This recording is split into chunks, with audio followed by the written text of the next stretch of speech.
ஒவ்வொரு நட்சத்திரக்காரர்கள் வணங்க வேண்டிய முருகன் தலம் எதுன்னு தேடி தேடி பார்த்து நம்ம சொல்லிட்டு இருக்கோம். அந்த வகையில் இப்ப நம்ம பார்க்கக்கூடிய நட்சத்திரம் தனுசு ராசியில் இருக்கக்கூடிய நடுநாயகமாக அமர்ந்து அருள்பாவனை செய்யக்கூடிய ஒரு நட்சத்திரம் பூராடம்.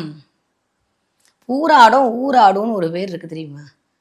சும்மாவே இருக்க மாட்டாங்க, எங்க பார்த்தாலும் ஊர் சுத்திட்டே இருப்பாங்க. அப்ப நான் சொல்லப்பா, பெரியவங்களாம் சொல்லியிருக்காங்க, என் கூட சண்டைக்கு வரக்கூடாது. ஓகே, அதே மாதிரி தவற எடுத்துக்காதீங்க. பூராடம் நூலாடும்னு சொல்லியிருக்காங்க. நிறைய பூராட நட்சத்திரத்தை சேர்ந்த பெண்கள் சீக்கிரமாகவே வந்து கொஞ்சம் அவர்களுடைய திருமாங்கல்யம் என்பதை இப்போ வந்து அவங்க ஒரு 72 வயசுல இருக்காங்க அப்படின்னா 74 வயசுல அவர் வீட்டுக்காரர் போற மாதிரியான சூழல் நடந்தது.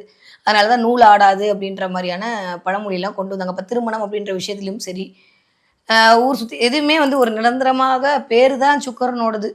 சொல்லுவாங்களே, பேரு பெத்த பேரு உள்ள ஒன்றும் இல்லைன்ற மாதிரி நட்சத்திரம் என்னமோ சுக்கரனோட நட்சத்திரம் தான், சுக்கரனோடது ஒண்ணுமே எங்களுக்கு கொடுக்க மாட்டேங்கிறீங்களே அப்படின்ற மாதிரி இருக்கக்கூடிய ஒரு நட்சத்திரம் என்ன அப்படின்னா பூராட நட்சத்திரம் தான். இந்த பூராட நட்சத்திரத்தை சேர்ந்தவர்கள் போய் வழிபாடு செய்ய வேண்டிய முருகன் கோவில் என்ன அப்படின்னா, சரி நான் குழு கொடுக்குறேன், கண்டுபிடிக்கிறீங்களா? நம்ம ஊர்ல தான் இருக்கு, சென்னையில தான். கண்டுபிடிச்சிட்டிங்களா? மலையெல்லாம் இல்லை, கண்டுபிடிக்கலையா? சூப்பராக இருக்கும், பிரசாதம் வேறு அல்டிமேட்டாக இருக்கும். உள்ளே போனால் எனக்கு ரொம்ப பிடிச்ச இடம், எப்போ பார்த்தாலும் நான் போய் உட்காந்துக்கிற ஒரு இடம். கண்ணா 1 லட்டு திங்க ஆசையா, 2 லட்டு திங்க ஆசையான்னு இல்லை, 6 லட்டு திங்க ஆசையான்ற மாதிரி அப்படியே வங்க கடலோரம் அந்த வயலூர் குமாரன் அமர்ந்திருக்கக்கூடிய ஒரு இடம்.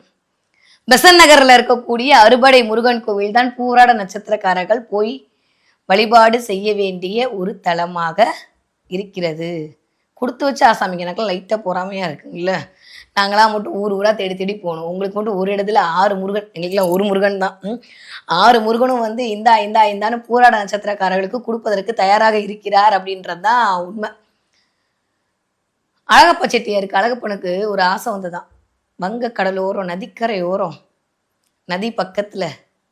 அவருக்கு ஆசை வரல, அவருக்கு ஆசை முருகன் கோயில் கட்டணும் தான்.